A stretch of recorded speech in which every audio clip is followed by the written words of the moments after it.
যদি জেনে বুঝে কোন মুসলমান ধর্মনিরপেক্ষ মতবাদের বিশ্বাসকে গ্রহণ করে, সে আর কিছু হতে পারে, নামের সঙ্গে হাজি কাজী পাজির টাইটেল লাগাতে পারে, ইমানদার থাকতে পারে না।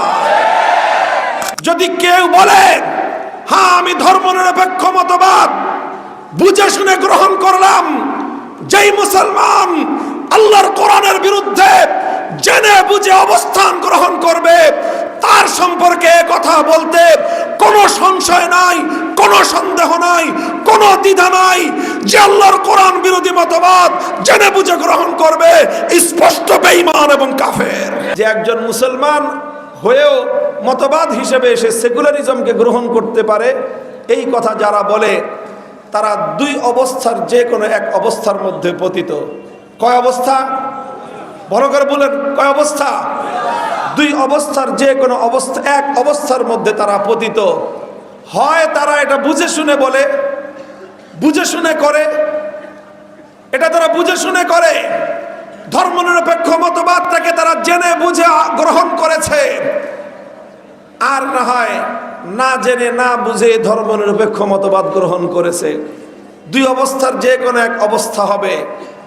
যদি কেউ বলে হ্যাঁ আমি ধর্মনিরপেক্ষ মতবাদ বুঝে শুনে গ্রহণ করলাম, যেই মুসলমান আল্লাহর কোরআনের বিরুদ্ধে জেনে বুঝে অবস্থান গ্রহণ করবে, তার সম্পর্কে কথা বলতে কোনো সংশয় নাই, কোনো সন্দেহ নাই, কোনো দ্বিধা নাই যে আল্লাহর কোরআন বিরোধী মতবাদ জেনে বুঝে গ্রহণ করবে স্পষ্ট বেঈমান এবং কাফের।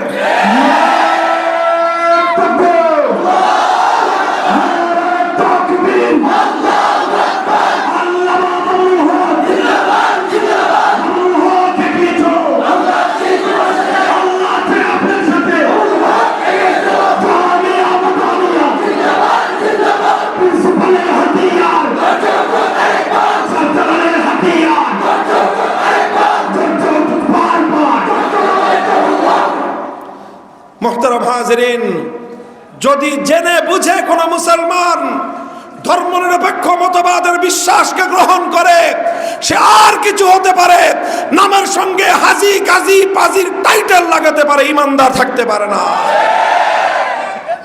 আর দ্বিতীয় অবস্থা হলো না জেনে না বুঝে ধর্মনিরপেক্ষ মতবাদকে গ্রহণ করে। এবং আমার ধারণা যারা বাংলাদেশে সেকুলারিজমের রাজনীতি অতীতে করেছে, বর্তমানে করে, ভবিষ্যতে করার নিয়ত করতেছে, তারা সব না জেনে না বুঝে করতেছে। এবং এইটা তাদের ব্যাপারে আমার সুধারণা যে না বুঝে করে।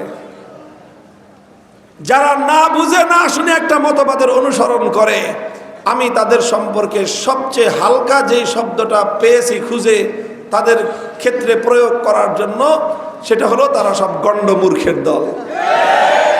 এর চেয়ে সহজ কোনো শব্দ আমার জানা নাই, আপনাদের জানা থাকলে আমাকে বলেন যে বেটা একটা রাজনৈতিক মতবাদ তুমি গ্রহণ করলা না জেনে না বুঝে, না জেনে না বুঝে একটা মতবাদ গ্রহণ করলাম, সেই মতবাদের জন্য সংগ্রাম করলাম, সেই মতবাদের জন্য লড়াই করলাম, সেই মতবাদের জন্য জীবন বাজি লাগাইলাম, সেই মতবাদের জন্য জীবনের সম্পদ খরচ করলাম, সেই মতবাদের পিছনে জীবনের মূল্যবান সময় নষ্ট করলাম। তুমি এমন মতবাদ না জেনে না বুঝে জীবনটাকে যেই পথে বাজি লাগাইলাম, তোমাকে যদি গণ্ড মূর্খ না বলি, তোমাকে এর চেয়ে সহজ আর কোনো শব্দ বলার ভাষা আমার জানা নাই। আর মূর্খতার এই গালি থেকে বাঁচার জন্য যদি বলো যে না আমি জেনে বুঝেই আমি গ্রহণ করেছি, তাহলে তোমার জন্য আমার সবচেয়ে সহজ শব্দ হলো তুমি বেঈমান।